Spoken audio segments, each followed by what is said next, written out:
Welcome to Museum Archipelago. I'm Ian Elsner. Museum Archipelago guides you through the rocky landscape of museums. Each episode is never longer than 15 minutes. So let's get started. The statue appeared in 2011 on the path of my daily commute to the University of Florida, where I was a student.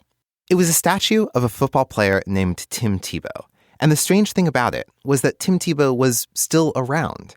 In fact, it was just a few months after he graduated, and it was commemorating events like touchdowns that I remembered seeing. I remembered seeing him around campus, and now I was looking at him as a statue. But it wasn't just a statue.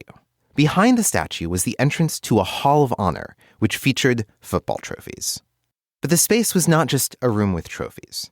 It was a story about the football program where trophies were an inevitable consequence. In short, it looked like a museum. Reader rails and old pictures of the early days of the program were presented alongside pigskin footballs from the 1930s with good lighting. But this wasn't just one university. All across the football conference, these trophy rooms looked like museum spaces. At Florida State University, just a few hours away, the trophy room begins with artifacts from and descriptions of the Seminole Nation, even though these are tellingly light on the details. The point was to tie the athletic program's success with that of historical figures fighting a U.S. invasion. It's all done very deftly. 1 minute you're looking at a map of what is now Florida drawn by a U.S. general, and the next you're looking at a tattered football jersey. The next, a bronze statue of the story's heroes. There's a bridge between statues and museums. They feed into each other. So why do athletic programs adopt statues and museum-like spaces? Because they want to sell us a selective account presented as a neutral archive of the past.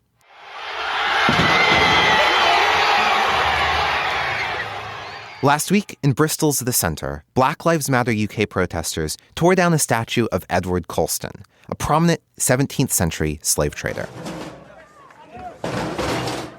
Protesters rolled the statue through the street and pushed it into Bristol Harbor.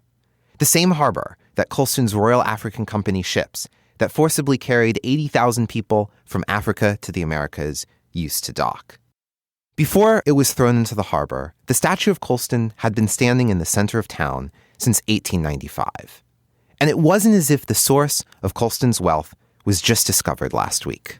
The idea of how do we make visible, for instance, the enslaved people who are invisible at all of these sites of memory that were about white supremacy when they were created, and now they still are, but we don't talk about that, right?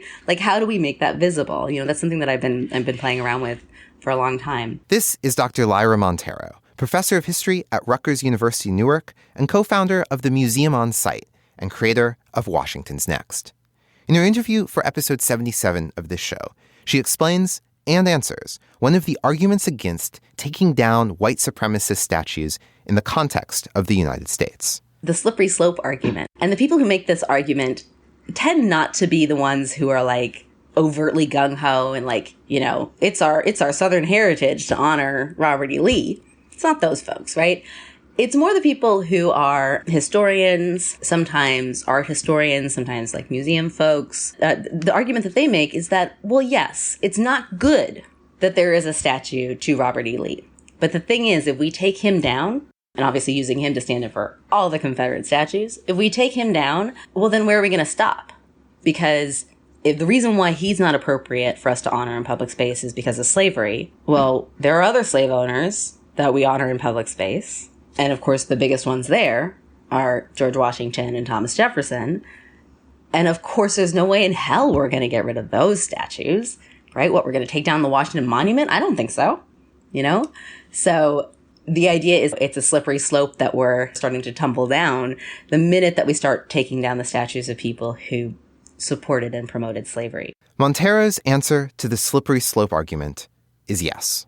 Washington's Next. The tone of voice in which I hear the slippery slope argument from scholars and from museum practitioners and from, public parks officials is less one of panic and concern about attacking that legacy and much more one of, well, that's just silly. Obviously, we wouldn't do that. Dr. Sadiah Qureshi senior lecturer in modern history at the University of Birmingham, writes in Flux, Perry and Unpacked about toppling statues. Critics accused protesters of wanting to rewrite history, yet fail to engage with what is really at stake, namely identifying, acknowledging, and removing endemic structural problems of racism in reparative form. A suggestion offered by more than a few people is museums. Why not put the statues of problematic people in museums? Is the bottom of the harbor really the right place for a statue of Colston? Of course, these questions tend to ignore that the bottom of the ocean is the final resting place for hundreds of actual people thrown overboard from Colston's ships because they were deemed a poor investment for Colston's company. On Museum Archipelago, we've investigated what various Eastern European countries are doing with old statues of dictators like Lenin and Stalin. Monica Bernotis, interviewed on episode 5 of this show, describes how her family's native Lithuania removed its ubiquitous Soviet statues from city squares all across the country.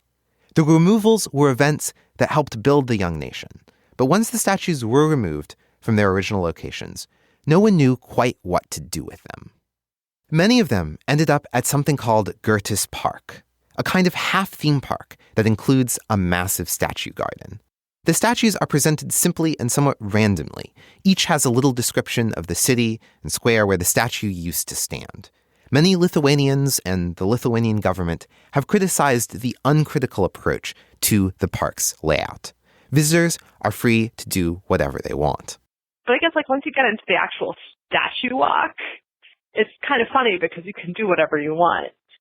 So climbing on top of Lenin and Stalin, picking their nose, patting them on the head, doing whatever you want. But I like to think that I have some sort of connection, some sort of understanding that these images might have been both scary and inspirational at different times in somebody's life. For me, they've always been images that were bad. I feel like growing up, I always knew that Lenin's face, Stalin's face, these were the faces of terror that drove my grandparents out of Lithuania. But be able to interact with them on this very humorous level is really interesting. The situation at Bulgaria's Museum of Socialist Art in Sofia is somewhat similar. The outdoor sculpture garden is littered with statues commemorating Soviet power, placed wherever there is room. I visited many times, and I'm never quite sure how to react. There's a lot of power in deliberately taking these statues out of the context they were made for. What once may have been an imposing statue underscoring who's in charge in a public square is now gesticulating impotently at a rose bush. In Eastern Europe, the statues of Lenin and Stalin and others were erected during the communist times and were swiftly removed when the system fell. In the West, statues erected more than 100 years ago still stand without context. Washington's next because the money he made from owning, working, and selling people isn't a footnote. It's the reason he was the first president. Even at the Museums of Bristol website, Colston is identified as a revered philanthropist / reviled slave trader, in that order, as if the money he gave away to the city of Bristol wasn't violently extracted from the people he enslaved. It's not a sufficient answer to simply put these statues in a museum. I don't know if there's enough museum space for all the Confederate monuments in the American South, or enough museum space for all the statues of King Leopold in Belgium. But more importantly, the political exercise in selective remembrance, neatly packaged as an unbiased archive that statues represent, is the same exercise that museums represent. Museums and statues are bridged together. Many of these statues are right in front of museum entrances, priming the visitor for what they can expect to find inside. Statues and museums share a centuries-long history of supporting white supremacist, colonialist, racist ideologies, helping them flourish, providing the evidence for them, and undergirding them through their placement, through their air of authority, and through their supposed neutrality. The statues of American football players at American universities helps me think about this, because the stakes are so low. The rivalry is so clear. Our football team has heroes and a long legacy. And it's telling that the two tools that were employed to make that point are statues and museums. This has been Museum Archipelago. If you haven't checked out Club Archipelago, now is a great time. My favorite episode of our museum movie review series, Archipelago at the Movies, is now completely free. Join Rebecca Reebstein and I as we break down 2004's National Treasure, discussing the tropes of museum films and how museum exhibit design is reflected back through popular culture. To listen for free and hopefully find a little distraction, go to patreon.com/museumarchipelago and look for the episode on National Treasure. You can find a full transcript of this episode and links to other episodes at museumarchipelago.com. Museum Archipelago is supported by listeners like you who have joined Club Archipelago on Patreon. If you can't get enough about how museums shape our lives, join now for $2 a month. If this is your first episode, subscribe to the show for free using your favorite podcast player. And if it isn't, leave us a rating or review. And next time, bring a friend.